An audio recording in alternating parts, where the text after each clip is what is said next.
Start spreading the news. Jacob Markstrom is officially a New Jersey Devil.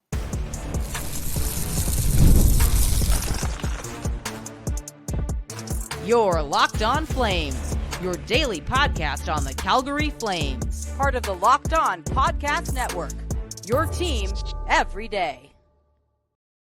Hello, everybody, and welcome to today's episode of Locked On Flames. As always, I am your host, Jess Belmosto, and thank you so much for joining me here today. Today's episode is brought to you by Gametime. Download the Gametime app, create an account, and use code LOCKEDONNHL for $20 off of your first purchase. Terms apply. Today, it finally happened after months and months and months of being drawn out. Jacob Markstrom has officially been traded to the New Jersey Devils, and we're going to talk about the return, Craig Conroy's vision, and who Kevin Bahl is, and how excited we are for Dustin Wolf to finally get the starts here in the NHL. But before we dive into all that, please make sure you are subscribed to Locked On Flames wherever you're getting your podcasts. We are here for you Monday through Friday, 5 days a week, your team every day. So I feel like everyone remembers where they were when that tweet went out about Johnny Gaudreau, like he's going to test the market. I will now remember exactly where I was when Jacob Markstrom, that news broke, sitting at my desk at work. But yes, so Jacob Markstrom was traded to the Devils this afternoon, just before noon Eastern time. The New Jersey Devils sent back Kevin Bahl, who is a third pairing defenseman and a top 10 protected 2025 first round draft pick.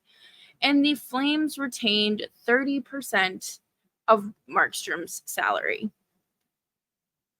Initially, it kind of felt underwhelming because, we had been hearing talks of Alexander Holtz being the guy that was going to come back, or, in a very few situations, people were even talking about Dawson Mercer.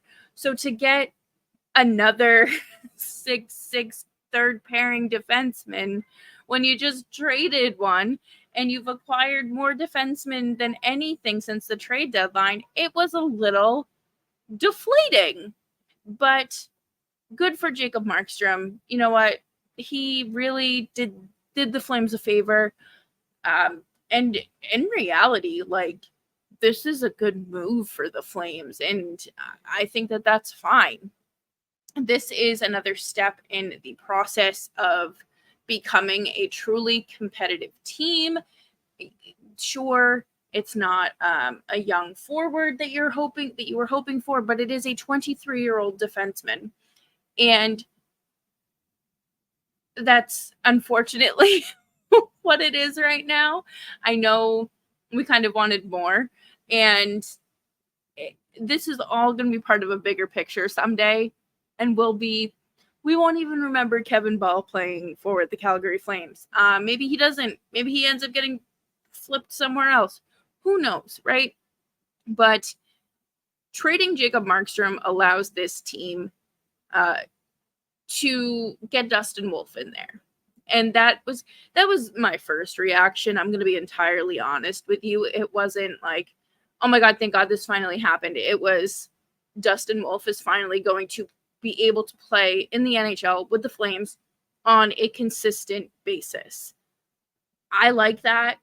It is what we have all been wanting for at least the last year. And we're going to talk more about Dustin Wolf and kind of what might unfold in the coming months later on in the show. But this moves the Flames along in their process of rebuilding, retooling, realigning, whatever you want to call it. But Eric Francis actually called it a rebuild today. He declared that it was a rebuild after Jacob Markstrom was traded, and for the kind of, I feel like mouthpiece is a bit negative, but it does feel like Francis does a lot of talking for the team. Or at least he gets a lot of their insider information first. So for him to say that, I think is coming from a decent place. I know that Conroy still said today on Flames Talk that they want to be competitive, and it's yes, I completely understand wanting to be competitive, and you're going to still have that philosophy, but you also need to approach this as a retooling.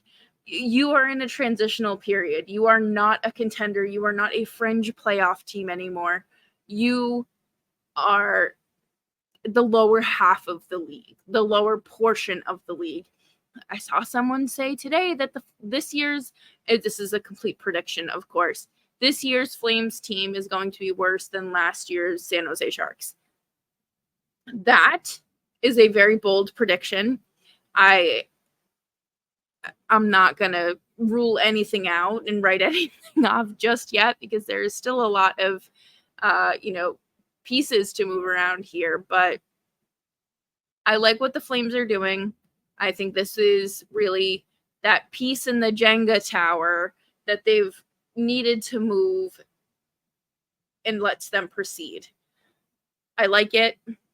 And I don't necessarily think acquiring another defenseman is, the smartest or what you're looking for. But at the same time, it kind of feels like you didn't have much leverage with any team you were working with, because Markstrom had to waive his no move clause, and the teams knew that. So, if they were one of the few teams that did get his approval, then yeah, you have to take what they give you. I also saw, so there was a conference call with Jacob Markstrom this afternoon talking about, his side of things and his departure. And he said that this wasn't just a one team thing. There were multiple teams involved, and he agreed to waive for certain teams.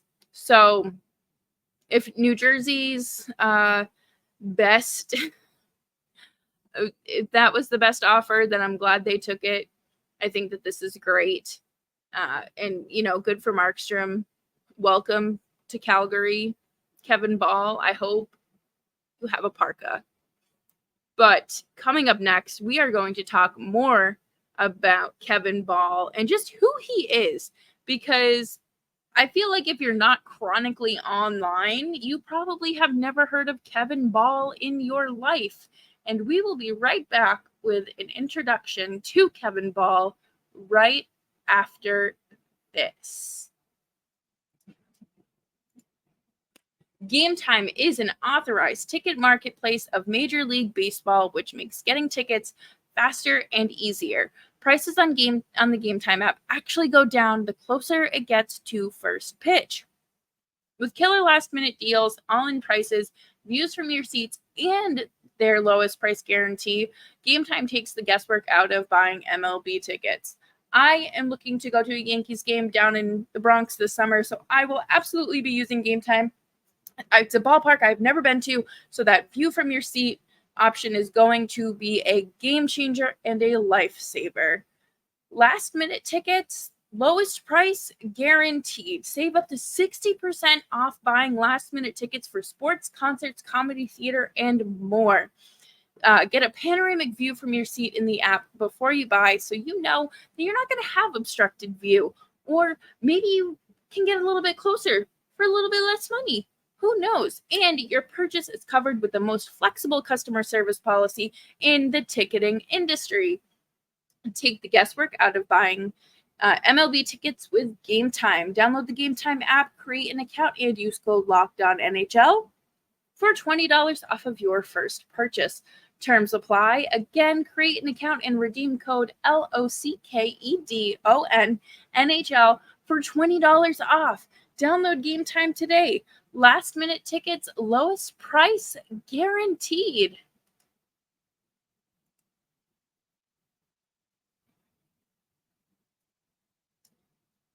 Thanks everyone for hanging out with me today on Locked On Flames. Make sure you're subscribed so you never miss a breaking news episode. And we are here for you Monday through Friday, 5 days a week. Your Calgary Flames every day. And this is the first real off-season news for the Flames. They haven't played a hockey game in 2 months, but they are making moves to prepare for next season already. So Kevin Bahl is a 6'6" defenseman, 230 pounds. So he is a large man. He's a third pairing defenseman that plays really well on the penalty kill. So that's great news for the Flames. And this makes 8 blue liners. The Flames have acquired 8 blue liners since the trade deadline. That's a lot. Obviously, there's not room for all of them immediately, but I wonder, how this is going to work out, because there's already kind of a little bit of a log jam, but it's good. He's 23 years old, like we have talked about a lot since the trade deadline.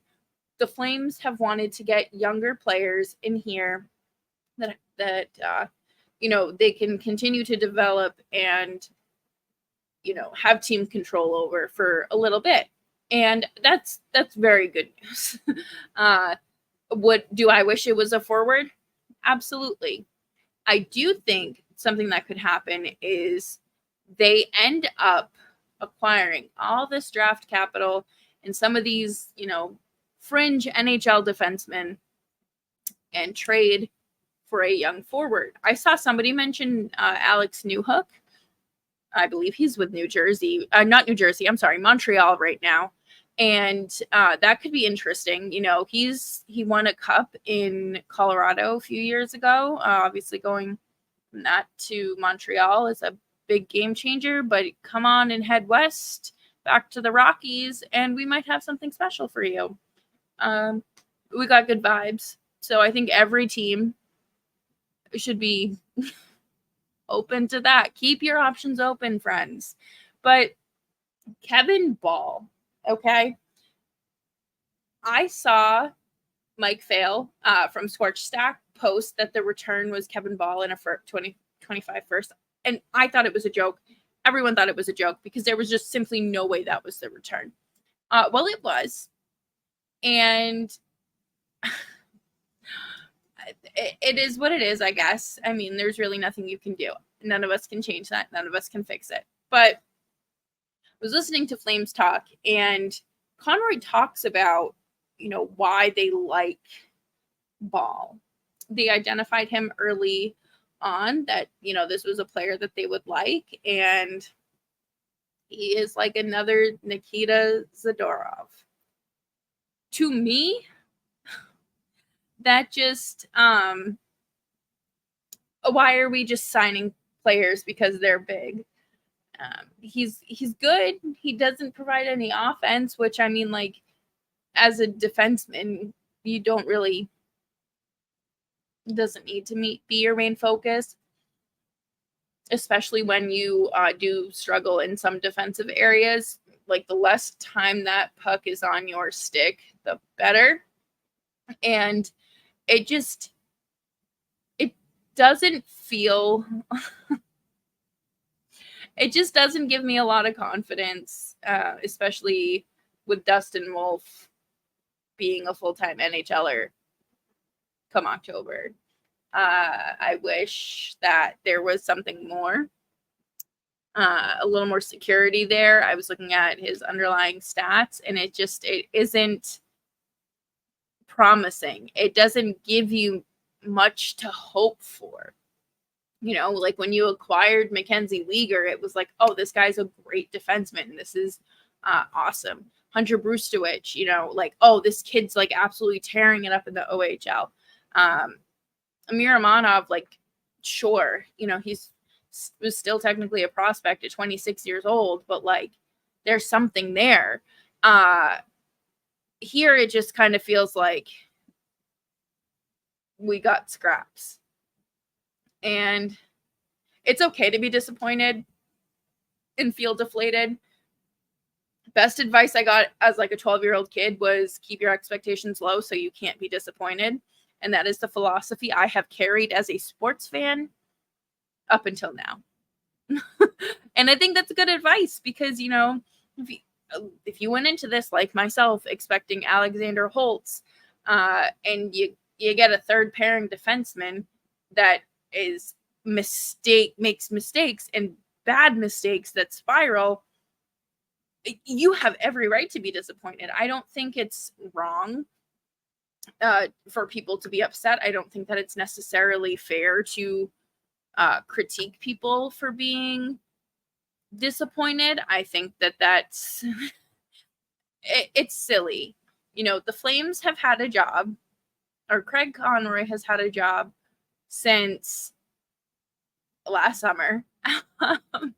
And his goal was to acquire young talent, and for him to switch out a 34-year-old goaltender for a 23-year-old defenseman, you know, that gets the job done.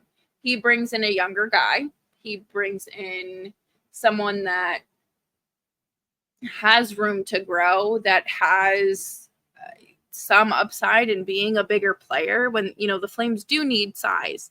They do need some beef on that back end, especially with Zadorov being gone.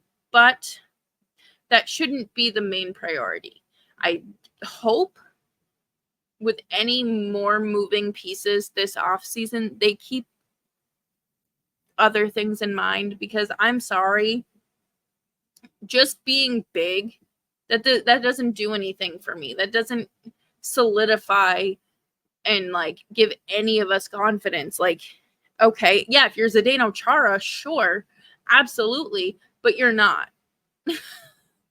Like there's no, you don't have you know, kind of a resume or a nice little player card that kind of backs up that you're great defenseman or anything. And I don't think it's wrong for fans to be disappointed. I am going to pull up a chart here in just a moment, so bear with me. Okay, so he makes hits. He cannot generate any offense, but he stops a lot of shots. And to me, I think that's what you need. You need a defenseman. You need someone that is willing to play as close to Chris Tanev hockey as you can get, because you lost really the backbone of your penalty kill. You lost the guy that's going to lay his life in front of every single shot that comes his way. And you need that. And Mackenzie Weegar can't block all your shots. But I guess this is, again, a step in another direction. You do not need to be happy. You don't need to be ecstatic. This is just one piece of the puzzle. And it's okay to be annoyed that Markstrom's traded. I think that, you know, losing a goaltender, especially one as good as Markstrom, it stinks, right? And that kind of leaves a big question ahead of next season as well, in terms of, are you even going to be playing watchable hockey? But coming up next, we're going to wrap up the show with some more insight, I guess, into the Flames' future, as well as what this means for our guy, Dustin Wolf.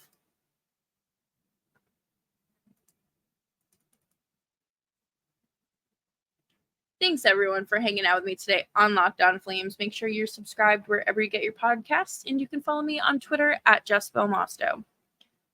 Like I mentioned earlier, my first reaction was like, Dustin Wolf, it is time. Thank goodness. Because he has done everything he can in the AHL besides win a Calder Cup, which is obviously a fantastic accomplishment, but we know that the Wranglers aren't necessarily very strong prospect pool compared to their competitors. They went toe-to-toe with Coachella Valley 2 years in a row, and Coachella Valley got the best of them, and now they're in the Calder Cup final right now, going up against Hershey. So I guess for me, you're still looking at Dan Vladar. We talked about this yesterday. Craig Conroy said that Vladar is on track to be ready for August when camp starts. Fantastic news. And they aligned his surgery to be right then so he could be ready for training camp. At least that's what Conroy said. I also love that we went from there's no ultimatum to trade Markstrom to Jacob Markstrom is a New Jersey Devil in like 24 hours. I knew that article yesterday, which we talked about, was just kind of like a little mask. I don't want to say a facade, but like a little smoke screen, if you will. But this is really exciting for Dustin Wolf. He is set for an extension as well this summer as an RFA. I think it's time. And moving on from a veteran goaltender to a young rookie is going to be a big difference. The Flames need to figure out a way to surround him with good defensemen, because you can't have him letting up 6 goals every night. You're doing a disservice to him and his development and his talent. I think that, of course, this, just like anything else going on right now for the Flames, this is a transition period, and you need to